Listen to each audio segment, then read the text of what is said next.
नमस्कार। आज हम यहाँ पर मुंशी प्रेमचंद जी के उपन्यास रंगभूमि का अध्याय 1 सुनेंगे। शहर अमीरों के रहने और क्रय विक्रय का स्थान है। उसके बाहर की भूमि उनके मनोरंजन और विनोद की जगह है। उसके मध्य भाग में उनके लड़कों की पाठशालाएं और उनके मुकदमेबाजी के अखाड़े होते हैं, जहां न्याय के बहाने गरीबों का गला घूंटा जाता है। शहर के आसपास गरीबों की बस्तियां होती हैं। बनारस में पांडेपुर ऐसी ही बस्ती है। वहां न शहरी दीपकों की ज्योति पहुंचती है, न शहरी छिड़काव के छींटे, न शहरी जल खेतों का प्रभाव। सड़क के किनारे छोटे छोटे बनियों और हलवाइयों की दुकानें हैं और उनके पीछे कई इक्के वाले, गाड़ीवान, ग्वाले और मजदूर रहते हैं। दो चार घर बिगड़े सफेद पोशों के भी हैं, जिन्हें उनकी हीनावस्था ने शहर से निर्वासित कर दिया है। इन्हीं में एक गरीब और अंधा चमार रहता है, जिसे लोग सूरदास कहते हैं। भारतवर्ष में अंधे आदमियों के लिए न नाम की जरूरत है न काम की। सूरदास उनका बना बनाया नाम है और भीख मांगना बना बनाया काम है। उनके गुण और स्वभाव भी जगत प्रसिद्ध हैं। गाने बजाने में विशेष रुचि, हृदय में विशेष अनुराग, अध्यात्म और भक्ति में विशेष प्रेम और उनके स्वाभाविक लक्षण हैं। बाह्य दृष्टि बंद और अंतर्दृष्टि खुली हुई। सूरदास एक बहुत ही क्षीणकाय, दुर्बल और सरल व्यक्ति था। उसे दैव ने कदाचित भीख मांगने ही के लिए बनाया था। वह नित्य प्रति लाठी टेकता हुआ पक्की सड़क पर आ बैठता और राहगीरों की जान की खैर मनाता। दाता, भगवान तुम्हारा कल्याण करे, यही उसकी टेक थी और इसी को वह बार बार दोहराता था। कदाचित वह उसे लोगों की दया प्रेरणा का मंत्र समझता था। पैदल चलने वालों को वह अपनी अपनी जगह पर बैठे बैठे दुआएं देता था, लेकिन जब कोई इक्का आ निकलता तो वह उसके पीछे दौड़ने लगता और बग्घियों के साथ तो उसके पैरों में पर लग जाते थे। किंतु हवा गाड़ियों को वह अपनी शुभेच्छाओं से परे समझता था। अनुभव ने उसे शिक्षा दी थी कि हवा गाड़ियां किसी की बातें नहीं सुनती। प्रातः काल से संध्या तक उसका समय शुभ कामनाओं ही में कटता था। यहाँ तक कि माघ पूस की बदली और वायु तथा जेठ वैशाख की लू लपट में भी उसे नागा न होता था। कार्तिक का महीना था। वायु में सुखद शीतलता आ गई थी।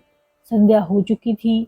सूरदास अपनी जगह पर मूर्तिवत बैठा हुआ किसी इक्के या बग्घी के आशाप्रद शब्द पर कान लगाए था।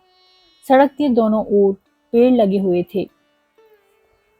गाड़ी वालों ने उनके नीचे गाड़ियां ढील दी। उनके पछाई बैल टाट के टुकड़ों पर खली और भूसा खाने लगे। गाड़ी वालों ने भी उपले जला दिए। कोई चादर पर आटा गूंथता था, कोई गोल गोल बाटियां बनाकर उपलों पर सेकता था। किसी को बर्तनों की जरूरत न थी। सालन के लिए घुइयां का भुर्ता काफी था और इस दरिद्रता पर भी उन्हें कुछ चिंता नहीं थी। बैठे बाटियां सेकते और गाते थे। बैलों के गले में बंधी हुई घंटियां मजीरों का काम दे रही थी। गणेश गाड़ीवान ने सूरदास से पूछा, क्यों भगत, ब्याह करोगे? सूरदास ने गर्दन हिलाकर कहा, कहीं है डॉल? गणेश, हाँ है, क्यों नहीं। एक गांव में एक सुरिया है, तुम्हारी ही जात बिरादरी की है। कहो तो बातचीत पक्की करूं। तुम्हारी बारात में 2 दिन मजे से बाटियां लगे। सूरदास कोई जगह बताते जहां धान मिले और इस भिखमंगी से पीछा छूटे। अभी अपने ही पेट की चिंता है, तब एक अंधी की और चिंता हो जाएगी। ऐसी बेड़ी पैर में नहीं डालता। बेड़ी ही है तो सोने की तो हो। गणेश, लाख रुपए की मेहरिया ना पा जाओगे। रात को तुम्हारे पैर दबाएगी, सिर में तेल डालेगी तो एक बार फिर जवान हो जाओगे। ये हड्डियां ना दिखाई देंगी। सूरदास, तो रोटियों का सहारा भी जाता रहेगा। ये हड्डियां देखकर ही तो लोगों को दया आ जाती है। मोटे आदमियों को भीख कौन देता है, उल्टे और ताने मिलते हैं। गणेश, अजी नहीं, वह तुम्हारी सेवा भी करेगी और तुम्हें भोजन भी देगी। बेचन सहा के यहाँ तेलहन झाड़ेगी तो 4 आने रोज पाएगी। सूरदास, तब तो और भी दुर्गति होगी। घरवाली की कमाई खाकर किसी को मुंह दिखाने लायक भी न रहूंगा। सहसा एक फिटन आती हुई सुनाई दी। सूरदास लाठी टेक कर उठ खड़ा हुआ। यही उसकी कमाई का समय था। इसी समय शहर के रईस और महाजन हवा खाने आते थे। फिटन ज्यों ही सामने आई, सूरदास उसके पीछे दाता भगवान तुम्हारा कल्याण करे कहता हुआ दौड़ा। फिटन में सामने की गद्दी पर मिस्टर जॉन सेवक और उनकी पत्नी मिसेस जॉन सेवक बैठी हुई थी। दूसरी गद्दी पर उनका जवान लड़का प्रभु सेवक और छोटी बहन सोफिया सेवक थी। जॉन सेवक दोहरे बदन के गोरे चिट्टे आदमी थे। बुढ़ापे में भी चेहरा लाल था। सिर और दाढ़ी के बाल खिचड़ी हो गए थे। पहनावा अंग्रेजी था जो उन पर खूब खिलता था। मुख आकृति से गरूर और आत्मविश्वास झलकता था। मिसेस सेवक को काल गति ने अधिक सताया था। चेहरे पर झुर्रियां पड़ गई थी और उससे हृदय की संकीर्णता टपकती थी, जिसे सुनहरी ऐनक भी न छिपा सकती थी। प्रभु सेवक की मसें भीग रही थी। छरहरा ढील, इकहरा बदन, निस्तेज मुख, आंखों पर ऐनक, चेहरे पर गंभीरता और विचार का गाढ़ा रंग नजर आता था। आंखों से करुणा की ज्योति सी निकली पड़ती थी। वह प्रकृति सौंदर्य का आनंद उठाता हुआ जान पड़ता था। मिस सोफिया बड़ी बड़ी रसीली आंखों वाली लज्जाशील युवती थी। देह अति कोमल, मानो पंचभूतों की जगह पुष्पों से उसकी सृष्टि हुई हो। रूप अति सौम्य, मानो लज्जा और विनय मूर्तिमान हो गए हों। सिर से पांव तक चेतना ही चेतना थी, जड़ का कहीं आभास तक न था। सूरदास फिटन के पीछे दौड़ता चला आता था। इतनी दूर तक और इतने बेग से कोई मजा हुआ खिलाड़ी भी न दौड़ सकता था। मिसेस सेवक ने नाक सिकोड़कर कहा, इस दुष्ट की चीख ने तो कान के पर्दे फाड़ डाले। क्या यह दौड़ता ही चला जाएगा? मिस्टर जॉन सेवक बोले, इस देश के सिर से यह बला न जाने कब टलेगी। जिस देश में भीख मांगना लज्जा की बात ना हो, यहाँ तक कि सर्वश्रेष्ठ जातियां भी जिसे अपनी जीवन वृत्ति बना ले, जहाँ महात्माओं का एकमात्र यही आधार हो, उसके उद्धार में अभी शताब्दियों की देर है। प्रभु सेवक, यहाँ यह प्रथा प्राचीन काल से चली आती है।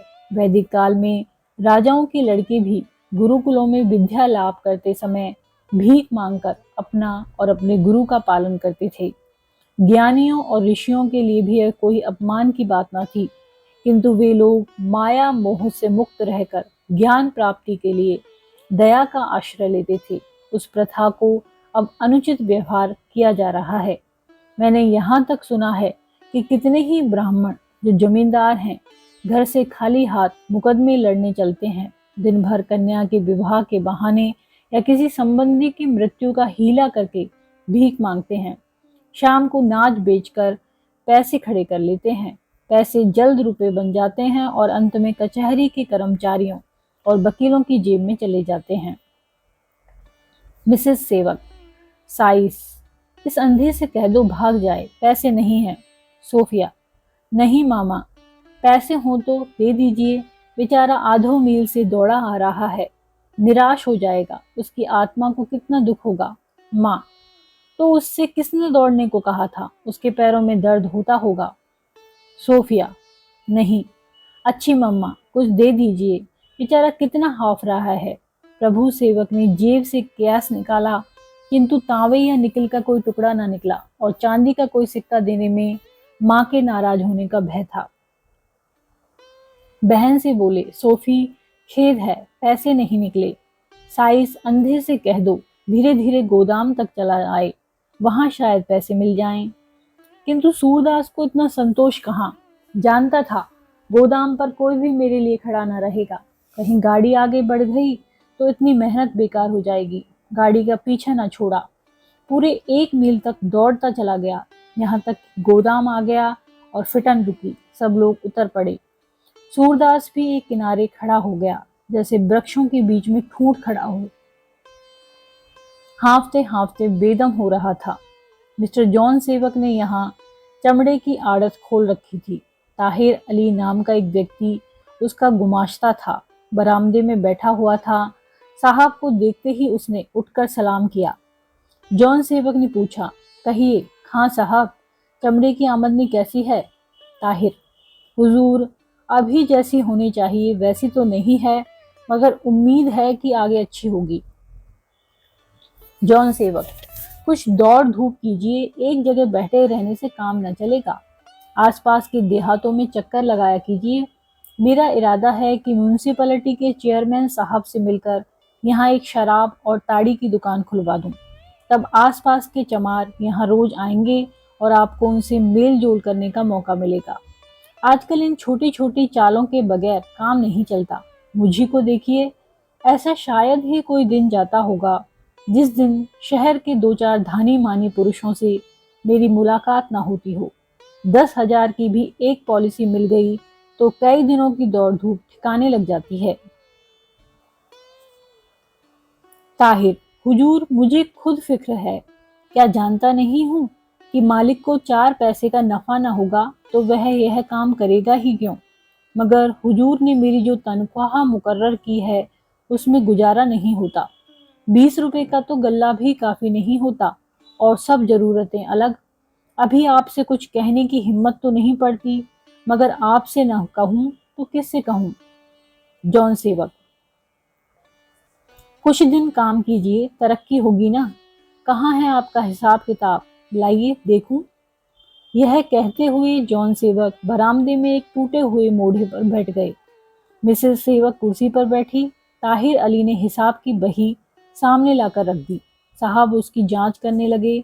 2-4 पन्ने उलट पलट कर देखने के बाद नाक सिकोड़ कर बोले, अभी आपको हिसाब किताब लिखने का सलीका नहीं है, उस पर आप कहते हैं तरक्की कर दीजिए। हिसाब बिल्कुल आईना होना चाहिए। यहाँ तो कुछ पता नहीं चलता कि आपने कितना माल खरीदा और कितना माल रवाना किया। खरीदार को प्रति खाता 1 आना दस्तूरी मिलती है, वह कहीं दर्ज ही नहीं है। ताहिर, क्या उसे भी दर्ज कर दूं? जॉन सेवक, क्यों, वह मेरी आमदनी नहीं है? ताहिर, मैंने तो समझा कि वह मेरा हक है। जॉन सेवक, हरगिज नहीं, मैं आप पर गबन का मामला चला सकता हूँ, त्योरियां बदलकर। मुलाजिमों का हक है खूब, आपका हक तनख्वाह, इसके सिवा आपको कोई हक नहीं है। ताहिर, हुजूर, अब आइंदा ऐसी गलती ना होगी। जॉन सेवक, अब तक आपने इस मद में जो रकम वसूल की है वह आमदनी में दिखाइए। हिसाब किताब के मामले में मैं जरा भी रियायत नहीं करता। ताहिर, हुजूर, बहुत छोटी रकम होगी। जॉन सेवक, कुछ मुजायका नहीं, एक ही पाई सही, वह सब आपको भरनी पड़ेगी। अभी वह रकम छोटी है, कुछ दिनों में उसकी तादाद सैकड़ों तक पहुंच जाएगी। उस रकम से मैं यहाँ एक संडे स्कूल खोलना चाहता हूँ, समझ गए? मैम साहब की यह बड़ी अभिलाषा है। अच्छा चलिए, वह जमीन कहाँ है जिसका आपने जिक्र किया था? गोदाम के पीछे की ओर एक विस्तृत मैदान था। यहाँ आसपास के जानवर चरने आया करते थे। जॉन सेवक यह जमीन लेकर यहाँ सिगरेट बनाने का एक कारखाना खोलना चाहते थे। प्रभु सेवक को इसी व्यवसाय की शिक्षा प्राप्त करने के लिए अमेरिका भेजा था। जॉन सेवक के साथ प्रभु सेवक और उनकी माता भी जमीन देखने चली। पिता और पुत्र ने मिलकर जमीन का विस्तार नापा। कहाँ कारखाना होगा, कहाँ गोदाम, कहाँ दफ्तर, कहाँ मैनेजर का बंगला, कहाँ श्रमजीवियों के कमरे, कहाँ कोयला रखने की जगह और कहाँ से पानी आएगा। इन विषयों पर दोनों आदमियों में देर तक बातें होती रही। अंत में मिस्टर सेवक ने ताहिर अली से पूछा, यह किसकी जमीन है? ताहिर, हुजूर, यह तो ठीक नहीं मालूम, अभी चलकर यहाँ किसी से पूछ लूंगा, शायद नायक राम पंडा की हो। साहब, आप उससे यह जमीन कितने में दिला सकते हैं? ताहिर, मुझे तो इसमें भी शक है कि वह इसे बेचेगा भी। जॉन सेवक, अजीब बेचेगा उसका बाप। उसकी क्या हस्ती है। रुपए के 17 आने दीजिए और आसमान के तारे मंगवा लीजिए। आप उसे मेरे पास भेज दीजिए, मैं उससे बातें कर लूंगा। प्रभु सेवक, मुझे तो भय है कि यहाँ कच्चा माल मिलने में कठिनाई होगी। इधर लोग तंबाकू की खेती कम करते हैं। जॉन सेवक, कच्चा माल पैदा करना तुम्हारा काम होगा। किसान को ऊख या जौ गेहूं से कोई प्रेम नहीं होता। वह जिस जीन्स के पैदा करने में अपना लाभ देखेगा वही पैदा करेगा। इसकी कोई चिंता नहीं है। खां साहब, आप उस पंडे को मेरे पास कल जरूर भेज दीजिएगा। ताहिर, बहुत खूब, उसे कहूंगा। जॉन सेवक, कहूंगा नहीं, उसे भेज दीजिएगा। अगर आपसे इतना भी न हो सका तो मैं समझूंगा आपको सौदा पटाने का जरा भी ज्ञान नहीं है। मिसेस सेवक अंग्रेजी में, तुम्हें इस जगह पर कोई अनुभवी आदमी रखना चाहिए था। जॉन सेवक अंग्रेजी में, नहीं, मैं अनुभवी आदमियों से डरता हूँ। वे अपने अनुभव से अपना फायदा सोचते हैं, तुम्हें फायदा नहीं पहुंचाते। मैं आज ऐसे आदमियों से कोसों दूर रहता हूँ। ये बातें करते हुए तीनों आदमी फिटन के पास गए। पीछे पीछे ताहिर अली भी थे। यहाँ सोफिया खड़ी सूरदास से बातें कर रही थी। प्रभु सेवक को देखते ही बोली, प्रभु, यह अंधा तो कोई ज्ञानी पुरुष जान पड़ता है, पूरा फिलोसोफर है। मिसेस सेवक, तू जहाँ जाती है वहीं तुझे कोई ना कोई ज्ञानी आदमी मिल जाता है। क्यों रे अंधे, तू भीख क्यों मांगता है, कोई काम क्यों नहीं करता। सोफिया अंग्रेजी में, मामा, यह अंधा निरा गंवार नहीं है। सूरदास को सोफिया से सम्मान पाने के बाद ये अपमानपूर्ण शब्द बहुत बुरे मालूम हुए। अपना आदर करने वाले के सामने अपना अपमान कई गुना असह्य हो जाता है। सिर उठाकर बोला, भगवान ने जन्म दिया है, भगवान की चाकरी करता हूँ, किसी दूसरे की तावेदारी नहीं हो सकती। मिसेस सेवक, तेरे भगवान ने तुझे अंधा क्यों बना दिया, इसलिए कि तू भीख मांगता फिरे। तेरा भगवान बड़ा अन्यायी है। सोफिया अंग्रेजी में, मम्मा, आप इसका अनादर क्यों कर रही हैं कि मुझे शर्म आती है। सूरदास, भगवान अन्यायी नहीं है, मेरे पूर्व जन्म की कमाई ही ऐसी थी। जैसे कर्म किए हैं वैसे फल भोग रहा हूँ। यह सब भगवान की लीला है। वह बड़ा खिलाड़ी है, घरौंदे बनाता बिगाड़ता रहता है, उसे किसी से बैर नहीं। वह क्यों किसी पर अन्याय करने लगा। सोफिया, मैं अगर अंधी होती तो खुदा को कभी माफ न करती। सूरदास, मिस साहब, अपने पाप सबको आप भोगने पड़ते हैं, भगवान का इसमें कोई दोष नहीं। सोफिया, मामा, यह रहस्य मेरी समझ में नहीं आता। अगर प्रभु यीशु ने अपने रुधिर से हमारे पापों का प्रायश्चित कर दिया तो फिर ईसाई समान दशा में क्यों नहीं है। अन्य मतावलंबियों की भांति हमारी जाति में अमीर गरीब, अच्छे बुरे, लंगड़े लूले, सभी तरह के लोग मौजूद हैं। इसका क्या कारण है।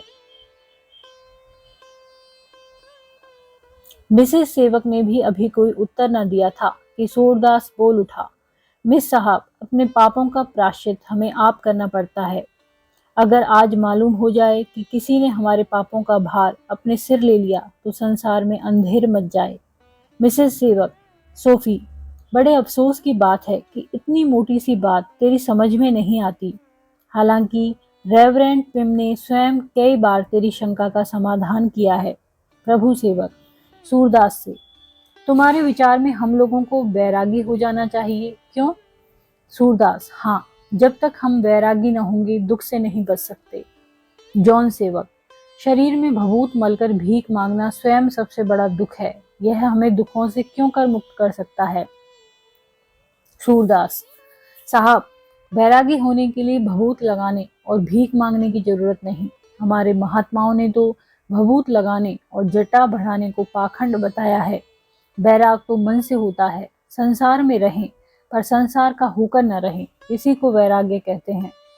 मिसेस सेवक, हिंदुओं ने ये बातें यूनान के जैवेव से सीखी हैं, किंतु यह नहीं समझते कि इनका व्यवहार में लाना कितना कठिन है। यह हो ही नहीं सकता कि आदमी पर दुख सुख का असर न पड़े। इसी अंधे को अगर इस वक्त पैसे न मिले तो दिल में हजारों गालियां देगा। जॉन सेवक, हाँ, इसे कुछ मत दो, देखो क्या कहता है। अगर जरा भी भुनभुनाया तो हंटर से बातें करूंगा, सारा बैराग भूल जाएगा। मांगता है भीख, दूल्हे धोले के लिए मीलों कुत्तों की तरह दौड़ता है। उस पर दावा यह है कि बैरागी हूँ। कोचवान से गाड़ी फेरो, क्लब होते हुए बंगले चलो।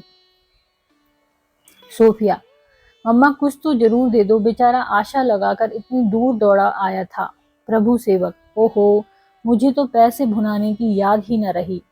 जॉन सेवक, हरगिज नहीं, कुछ मत दो, मैं इसे वैराग का सबक देना चाहता हूँ। गाड़ी चली। सूरदास निराशा की मूर्ति बना हुआ अंधी आंखों से गाड़ी की तरफ ताकता रहा, मानो उसे अब भी विश्वास न होता था कि कोई इतना निर्दयी हो सकता है। वह उपचेतना की दशा में कई कदम गाड़ी के पीछे पीछे चला। सहसा सोफिया ने कहा, सूरदास, खेद है, मेरे पास इस समय पैसे नहीं हैं। फिर कभी आऊंगी तो तुम्हें इतना निराश न होना पड़ेगा। अंधे सूक्ष्मदर्शी होते हैं। सूरदास स्थिति को भली भांति समझ गया। हृदय को क्लेश तो हुआ, पर बेपरवाही से बोला, मिस साहब, इसकी क्या चिंता, भगवान तुम्हारा कल्याण करे, तुम्हारी दया चाहिए, मेरे लिए यही बहुत है। सोफिया ने माँ से कहा, मम्मा देखा आपने, इसका मन जरा भी मैला नहीं हुआ। प्रभु सेवक, हाँ, दुखी तो नहीं मालूम होता। जॉन सेवक, उसके दिल से पूछो। मिसेस सेवक, गालियां दे रहा होगा। गाड़ी अभी धीरे धीरे चल रही थी।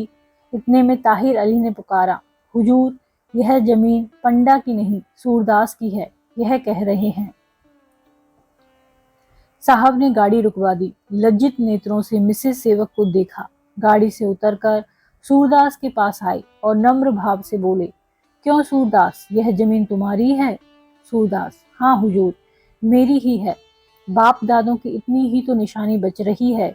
जॉन सेवक, तब तो मेरा काम बन गया। मैं चिंता में था कि न जाने कौन इसका मालिक है, उससे सौदा पटेगा भी या नहीं। जब तुम्हारी है तो फिर कोई चिंता नहीं। तुम जैसे त्यागी और सज्जन आदमी से ज्यादा झंझट न करना पड़ेगा। जब तुम्हारे पास इतनी जमीन है तो तुमने यह वेश क्यों बना रखा है? सूरदास, क्या करूं हुजूर, भगवान की जो इच्छा है वह कर रहा हूं। जॉन सेवक, तो अब तुम्हारी विपत्ति कट जाएगी, बस यह जमीन मुझे दे दो। उपकार का उपकार और लाभ का लाभ, मैं तुम्हें मुंह मांगा दाम दूंगा। सूरदास, सरकार पुरखों की यही निशानी है, बेचकर उन्हें कौन मुंह दिखाऊंगा। जॉन सेवक, यही सड़क पर एक कुआं बनवा दूंगा, तुम्हारे पुरखों का नाम चलता रहेगा। सूरदास, साहब, इस जमीन से मोहल्ले वालों का बड़ा उपकार होता है, कहीं एक अंगुल भर चरी नहीं है। आसपास के सब ढोर यहीं चरने आते हैं, बेच दूंगा तो ढोरों के लिए कोई ठिकाना न रह जाएगा। जॉन सेवक, कितने रुपए साल चराई के पाते हो? सूरदास, कुछ नहीं, मुझे भगवान खाने भर को यूं ही दे देते हैं, तो किसी से चराई क्यों लूं? किसी का और कुछ उपकार नहीं कर सकता वो इतना ही सही। जॉन सेवक आश्चर्य से, तुमने इतनी जमीन यूं ही चराई के लिए छोड़ रखी है? सोफिया सत्य कहती थी कि तुम त्याग की मूर्ति हो। मैंने बड़े बड़ों में इतना त्याग नहीं देखा। तुम धान्य हो, लेकिन जब पशुओं पर इतनी दया करते हो तो मनुष्यों को कैसे निराश करोगे? मैं यह जमीन लिए बिना तुम्हारा गला न छोड़ूंगा। सूरदास, सरकार, यह जमीन मेरी है जरूर, लेकिन जब तक मोहल्ले वालों से कुछ न पूछ लूं, कुछ कह नहीं सकता। आप इसे लेकर क्या करोगे? जॉन सेवक, यहाँ एक कारखाना खोलूंगा, जिससे देश और जाति की उन्नति होगी, गरीबों का उपकार होगा, हजारों आदमियों की रोटियां चलेंगी, इसका यश भी तुम्ही को होगा। सूरदास, हुजूर, मोहल्ले वाले से पूछे बिना मैं कुछ नहीं कह सकता। जॉन सेवक, अच्छी बात है, पूछ लो, मैं फिर तुमसे मिलूंगा। इतना समझ रखो कि मेरे साथ सौदा करने में तुम्हें घाटा ना होगा। तुम जिस तरह खुश होगे उसी तरह खुश करूंगा। यह लो।